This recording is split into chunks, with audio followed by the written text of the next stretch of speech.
Okay, so I wanted to show a quick example of another method for solving equations. This is going to be a very common method. You're going to be using something similar to this all the way through algebra for a long time, pretty much as you continue doing math.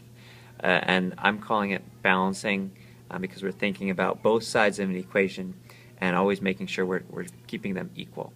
So for example, let's say you had x plus 8 and that equals 14. So we're dealing with a relatively simple problem here. We should be able to think in our head and do this mentally and say my answer should be 6, but we're going to prove kind of how we can do that using these steps. So our first step, which we should have in our notes, is to look at which side has the variable. And if we look right here, we can see that definitely the left side of the equation has the variable. X is our variable in this case. So I'm going to look, and I'm not even going to really think about the right side. This is similar to last night. I'm just going to look at the operation that's taking place. And I want to think of what's the opposite operation. So right now we're adding 8. The opposite to adding 8 is to subtract 8. So what I'm going to do is I'm actually, even though my problem was horizontal, now I'm going to think about it in sort of vertical. I'm going to kind of cover up this side and just think in my head, if I had adding 8 and then we subtracted 8, what's going to happen there? And those are going to cancel each other out. Just like last night where we had the pluses and the minuses, how those would cancel each other out. This is a similar idea. Okay, in class we talked about the additive inverse. If we add the opposite, or if we do the opposite, we're going to get 0. So this leaves me with, on this side of the equation, I've subtracted 8, and I'm now just left with x. If I have 8 positives and 8 negatives, that's just going to leave me with 0. Now if this is my scale and I want to keep it balanced, I just added 8 negatives, so that side's much heavier. I have to do the same thing to balance it out. So on the right side of the equation, I'm going to subtract 8 as well. Okay, so now I'm doing 14 minus 8, and I know that that's going to give me 6. I'm going to bring my equal sign down. So I'm just rewriting my equation now. I balanced it. I did subtracting 8 from both sides. I could simply just rewrite this as x equals 6 because I don't need to write plus 0 over and over. So now I know that x equals 6. So I have come up with an answer, but it's also important that we're checking our answer. Now we're dealing with a relatively simple problem, so mentally I could check it, but I want you to follow the same steps that you would use if it was a harder problem.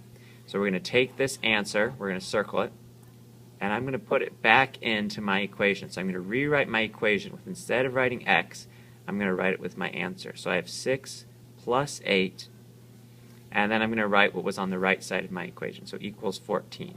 So this 14 is coming from up here. It's not, I'm not doing the math yet. Okay, and I'm going to look now, 6 plus 8.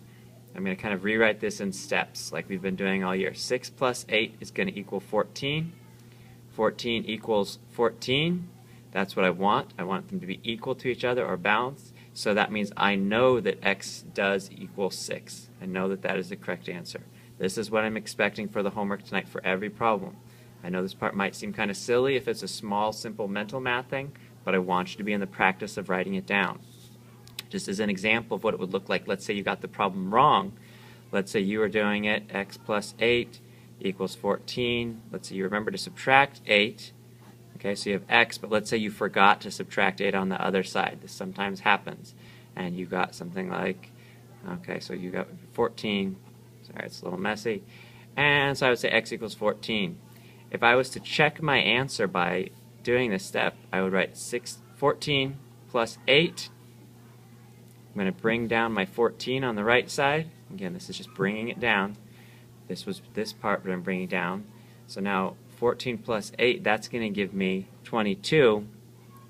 And I would see that x could not equal 14 because 22 does not equal 14. The scale is no longer balanced. Okay, so this is not to not equal it. So I would have to start over and try to figure out what did I do wrong. I'll do one more example for you. This one, let's see. Let's do it right here. So let's say you had, do something a little bit more complicated. Let's say you had 4 equals x minus 2.5. Okay, so we're doing subtraction this time. We can also see the other differences are x or our variables on the right side of the equation. So what I'm going to do is I'm going to follow the same steps though. I'm going to look for which side of the equation is my variable on. It is right here on the right side. So I'm not even going to really think about this left side right now. What is the operation that is taking place? See, it says we are subtracting 2 5/10. So I want to do the opposite of subtraction. I'm going to add. So I'm going to add 2 5/10 to this side, making it a vertical problem. If I'm subtracting 2 5/10 and adding 2 5/10, they cancel each other out. So I'm just left with x. If I want to put plus 0, I could, but I know that those cancel each other out. Okay?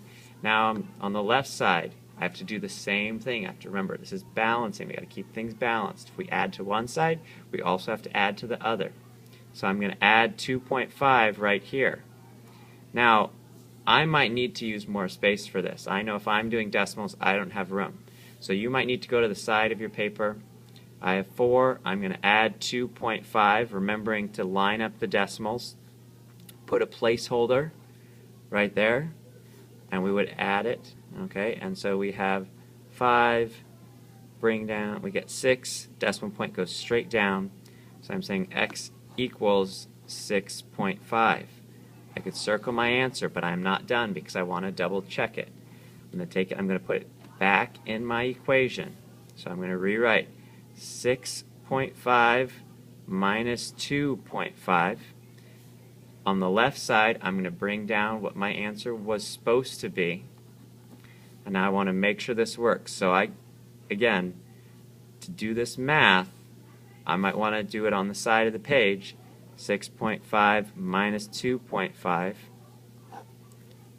These equal 0.